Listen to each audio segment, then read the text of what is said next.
Sa tulong din po ng employer namin, kaya po nakahanap kami ng school.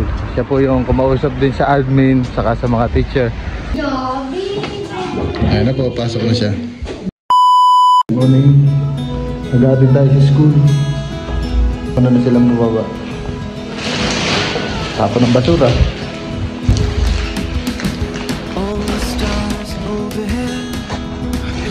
Pasok niya ay 8 to 3. Alas 8 ng umaga. Yung alas 3. 8:30 breakfast nila. 11:30 lunch. Tapos matutulog. Tapos pagkatulog nila kakain din sila. Wala pong uniform. Basta po mga comfortable na suit lang. Pagtaglamig, may requirements na warmer. Ganun po. Tapos yung shoes nila, panglabas lang yan. Di po pwede yan sa loob.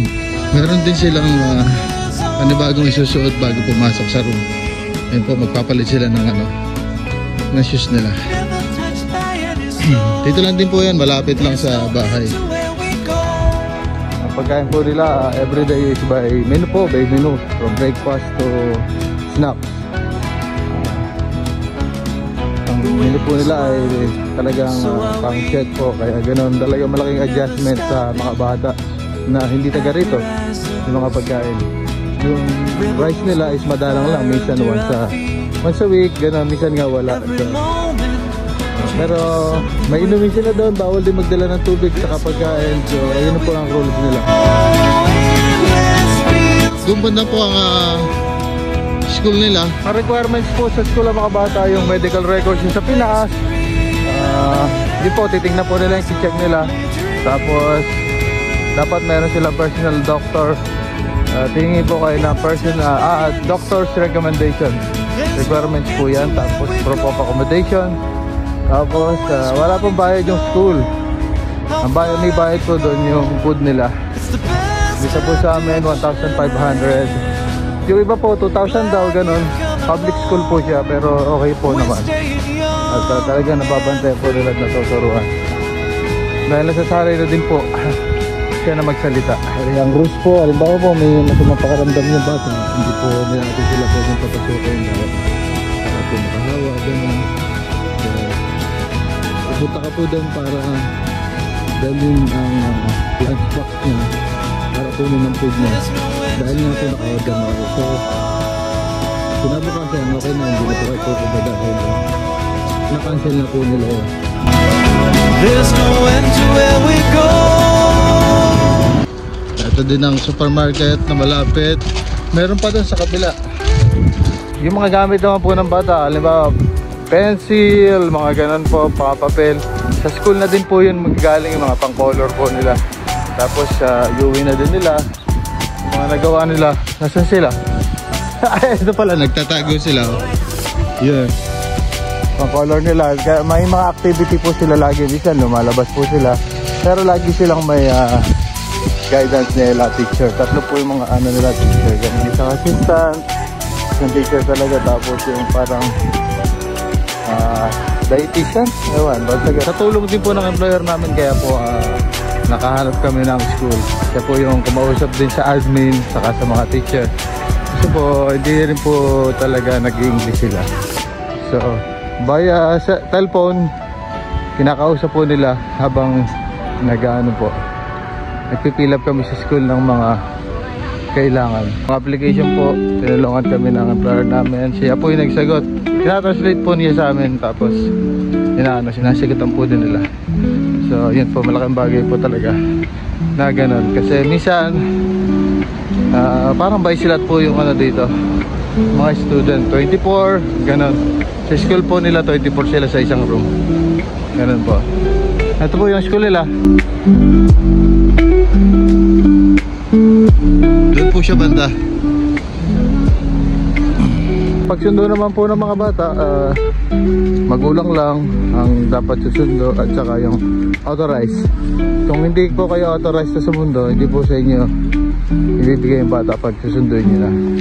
Yun po, dapat po nakalista kayo or nakapirma na authorized po kayo sa mundo, kaya safe po talaga.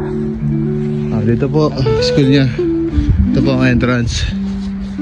Yes, ito po ang view. Ay talaga namang napakaganda.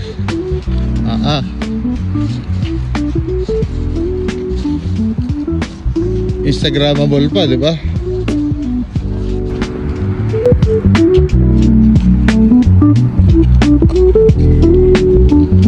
Ito na po ang kanilang classroom. Yan po, yan. Kulay na yan. During summer po, lagi silang nasa labas pag hapon na para mag-play. Ganun. So ngayon po, malamig eh. So, madalang sila lumabas. Lalabas sila, siguro lalakad-lakad. Pero, kailangan din po nila mag-change ng suot. Pag lalabas sila, organize po talaga.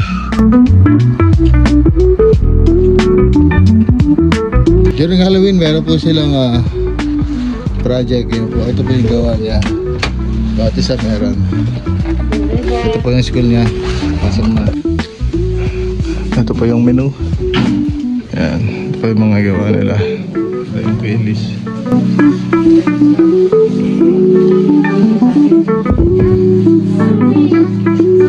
Ito po yung mga gawa nila.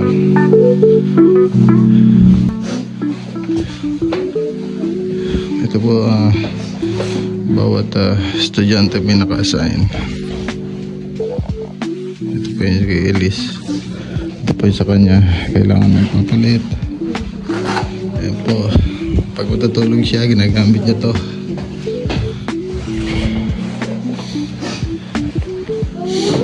Ayan po, susunod siya. Ito po yung pang-room niya. Ayan po. Inom na siya ng water. Ito pa mga bisan, in case na may matapon na pagkain, ganun, madamihan siya, magpapalit siya. Ito panlabas niya. Yan. Saka ito, tissue, kailangan po yan. Makapasok na siya.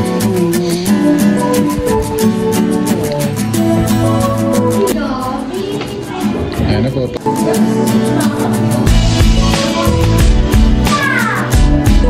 So, ito na po, nahatid na namin siya. Patingin yung dalang kapibara.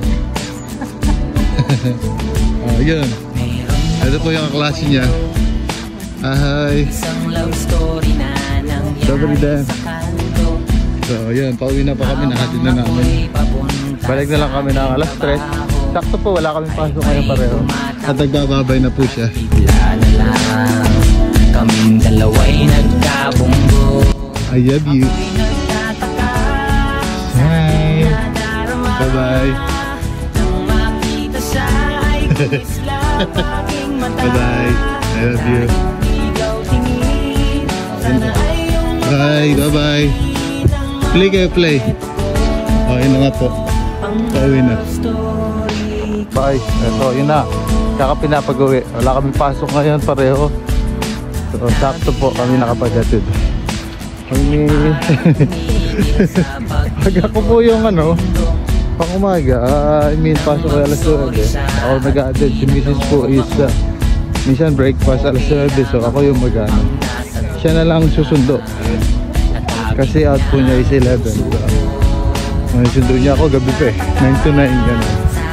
So, hanggang dito na lang. Susunod. Makita siya ay kumislap aking mata.